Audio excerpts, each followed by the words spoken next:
조선에는 가장 잔혹한 방식으로 왕이 된 남자가 있었습니다.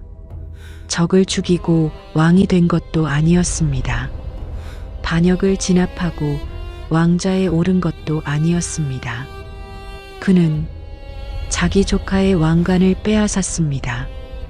어린 임금 단종, 아직 세상을 다 알기도 전에 왕좌에 앉아야 했던 아이, 그리고 그 곁에는 가장 믿어야 할 어른이 있었습니다.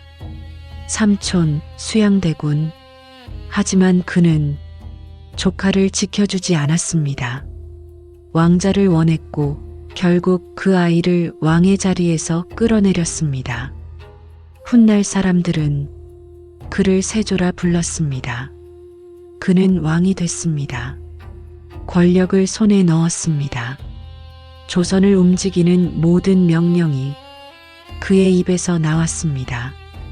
그 앞을 가로막을 수 있는 사람은 더 이상 아무도 없었습니다. 모든 것을 가진 것처럼 보였습니다. 하지만 왕좌에 앉은 그날부터 세조의 밤은 무너지기 시작했습니다. 깊은 밤 눈을 감으면 누군가가 찾아왔습니다. 말은 없었습니다. 원망도 저주도 비명도 없었습니다. 그저 가만히 서서 세조를 바라봤습니다. 그 침묵은 어떤 비명보다 끔찍했고 그 눈빛은 어떤 칼날보다 깊게 파고들었습니다. 왕이 되었지만 편히 잠들 수는 없었습니다. 권력은 손에 넣었지만 두려움까지 지울 수는 없었습니다. 조카에게서 빼앗은 왕자는 결국 세조를 가장 높은 자리로 올려놓았지만 동시에 그를 가장 어두운 밤 속에 가두어 버렸습니다. 과연 그는 왕이 된 것이었을까요? 아니면 그날부터 평생 지워지지 않는 죄의 그림자와 함께 살아가게 된 것일까요? 오늘은 단종의 왕위를 빼앗은 뒤 세조가 어떤 공포 속에서 살아갔는지, 그리고 권력의 끝에서 무엇을 보며 무너져 갔는지 이야기해 드리겠습니다. 안녕하세요. 시니어 달빛 방송 조선야담의 티처윤입니다. 오늘은 단종 시리즈 7편 세조입니다. 끝까지 들으시면 권력이라는 것이 무엇인지 다시 생각하게 되실 겁니다. 1455년 수양대군이 드디어 왕위에 오릅니다. 세조입니다. 그토록 원하던 자리였습니다. 하지만 왕좌에 앉은 첫날 밤 세조는 잠을 이루지 못했습니다. 눈을 감으면 어린 조카의 얼굴이 떠올랐습니다. 단종의 얼굴이었습니다. 아무 말도 없이 그냥 바라보는 눈빛, 그 눈빛이 세조를 불편하게 만들었습니다. 세조는 눈을 떴습니다. 어둠 속 궁궐 천장을 오랫동안 바라봤습니다. 이것이 세조의 첫날 밤이었습니다.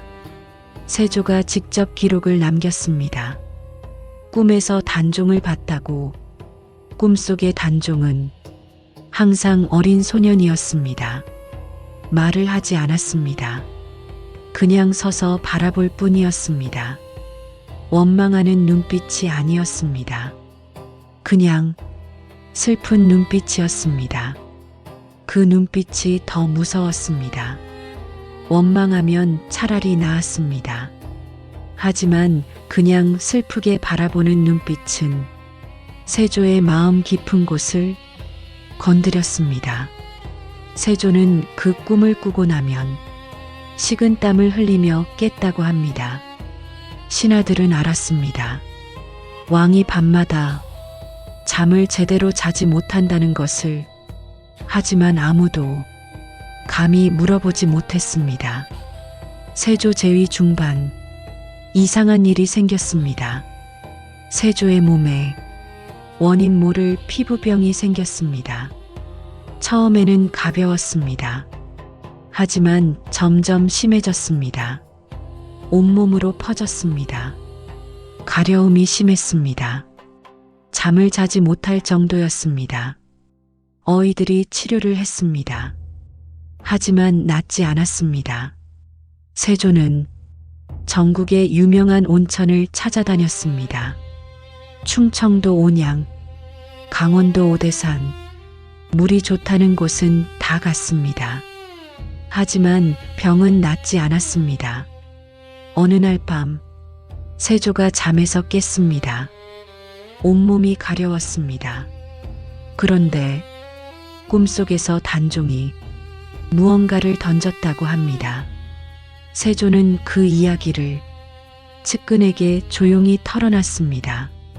물론 사실인지는 알 수 없습니다. 하지만 그 이야기가 수백 년 동안 전해져 왔다는 것, 그것 자체가 의미 있습니다. 세조는 불교에 귀의했습니다. 절을 지었습니다. 서울 한복판에 지금의 탑골공원 자리입니다. 원각사라는 절이었습니다.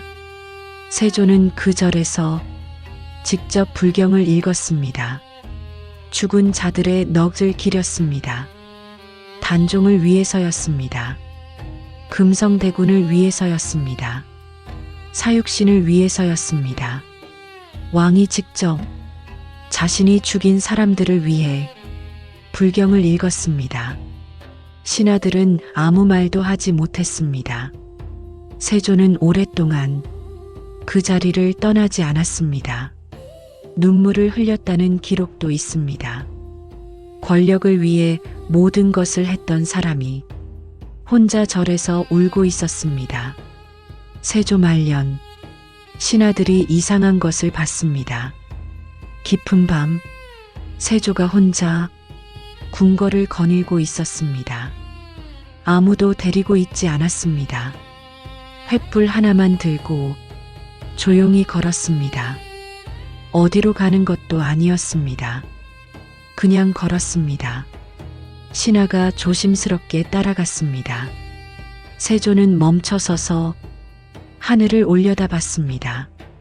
한참 동안 그대로 있었습니다. 그리고 혼자 말했습니다. 단종아, 신하는 그 자리에서 움직일 수 없었습니다. 왕이 혼자 죽은 조카의 이름을 부르고 있었습니다. 세조 말년, 측근 신하와 단둘이 있을 때 세조가 조용히 말했습니다. 내가 한 일이 옳은 것이었는지 아직도 모르겠다. 그 말이 기록에 남아 있습니다. 권력의 정점에 선 왕이 자신의 선택을 의심했습니다.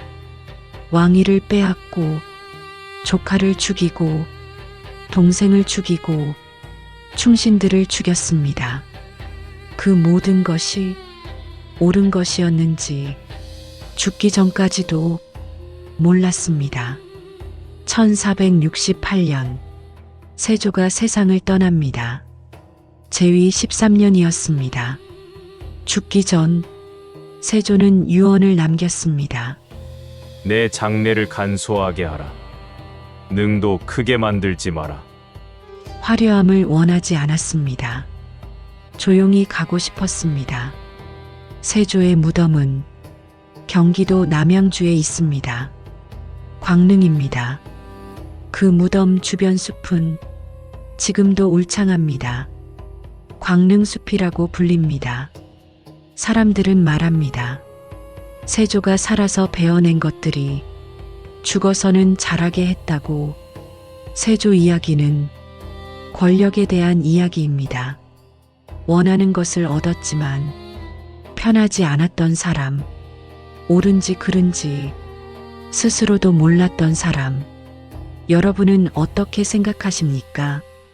세조는 나쁜 사람이었을까요?